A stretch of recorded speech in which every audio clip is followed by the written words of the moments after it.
Hi friends, welcome to சமையல் வேற level. நம்ம இன்னைக்கு என்ன பார்க்க போறோம்னு பாத்தீங்கன்னா, ரொம்ப நாள் ஆச்சு சாத்துக்குடி ஜூஸ் குடிக்கணும் போல இருந்தது. உடம்பு கொஞ்சம் ஹீட் ஆயிடுச்சு. சாத்துக்குடி பழம் வாங்கியிருக்கேன். ஆக்சுவலா சாத்துக்குடி புழிஞ்சி குடிப்போம். முந்திலாம் சீட்லாம் எடுத்துட்டு இந்த மாதிரி பிரிச்சு வச்சிருக்கேன். இதை நான் மிக்சியில போட்டு ஜூஸ் ஆனோன்னு உங்களுக்கு காட்டுறேன். வாங்க எப்படி செய்யலாம்னு பார்க்கலாம். இதை இந்த மாதிரி தோலை எடுத்துட்டு,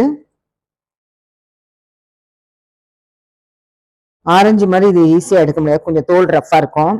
கொஞ்சம் ஸ்டெயின் பண்ணா இது ரொம்ப நல்லது உடம்புக்கு. இது மாதிரி பீஸ் பீஸா எடுத்து போட்டு நம்ம ஜூஸ் போடுறோம்.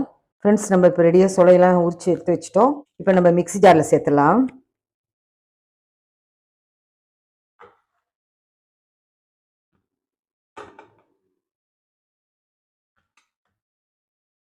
இதில் இப்போ தேவையான அளவு சர்க்கரை சேர்த்துக்கலாம்.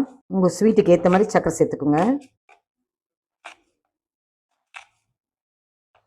அதுக்கப்புறம் ஒரு அரைப்பழம் லெமன் ஜூஸ் சேர்த்துக்கலாம். ஒரு டேஸ்ட்டுக்காக நல்லாயிருக்கும். அரைப்பழம் புழிஞ்சு ஊற்றிட்டேன். இப்போ நம்ம மிக்சியில் அரைச்சிட்டு வந்துடலாம். இப்போ ஃபில்டர் பண்ணிடலாம். அரைச்சிட்டு வந்தாச்சு.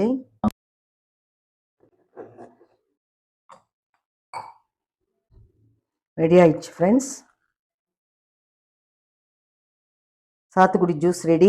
இது மாதிரி நம்ம அடிக்கடி உடம்பு சூடாகும் போது இது சாத்துக்குடி ஜூஸ் சேர்த்துக்கிட்டோம்னா உடம்புக்கு ரொம்ப நல்லது. இதில் விட்டமின் சி, நிறைய மினரல்ஸ்லாம் இருக்கு. நம்ம சேனல்ல recipe video, garden video, lunch video, dinner video, juice video, நிறைய ரெசிபிலாம் வரப்போகுது. மறக்காம சப்ஸ்கிரைப் பண்ணிக்கோங்க ஃப்ரெண்ட்ஸ். இன்னொரு வீடியோவில் சந்திக்கிறேன். தேங்க்யூ.